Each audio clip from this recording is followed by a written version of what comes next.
தேசிய உணவு பாதுகாப்பு திட்டம் பார்க்க போகிறோம். தேசிய உணவு பாதுகாப்பு திட்டம் வந்து சென்ட்ரல் கவர்மெண்ட் ஸ்கீமு. ஸ்டார்ட் பண்ணது எப்போ 2017 அக்டோபரில் ஸ்டார்ட் பண்ணாங்க.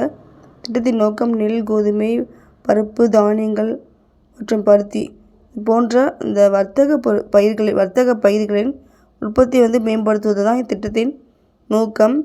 திட்டத்தின் இலக்கு 16வது 5 ஆண்டு கால திட்டத்தின் முடிவில் நெல், கோதுமை, பருப்பு இதோட உற்பத்தி வந்து அதிகரிப்பது தான் திட்டத்தின் இலக்கு.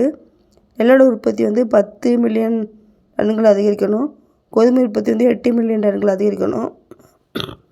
பருப்பு வகைகளின் உற்பத்தி வந்து 2 மில்லியன் டன்கள் அதிகரிக்கணும். மத்திய அரசின் நிதி கொடுக்குறாங்க. நிதி பங்களிப்பு இருக்குது. நோன்பு பயிர்களுக்கு வந்து மத்திய மாநில அரசுகள் நிதி பங்களிப்பு கொடுக்குறாங்க. நிதி பங்களிப்பு விகிதம் வந்து 50:50 விகிதமாக இருக்குது. மத்திய மாநில அரசோட நிதி பங்களிப்பு. பணப்பயிர்களுக்கு மத்திய அரசு வந்து 100% வந்து நிதி கொடுக்குறாங்க. திட்டத்தின் கூறுகள் வந்து நெல், கோதுமை, பருப்பு வகைகள், தானியங்கள், வர்த்தக பயிர்கள். இந்த நெல், கோதுமை, பருப்பு வகைகள் இதுக்கு மட்டும்தான் நிதி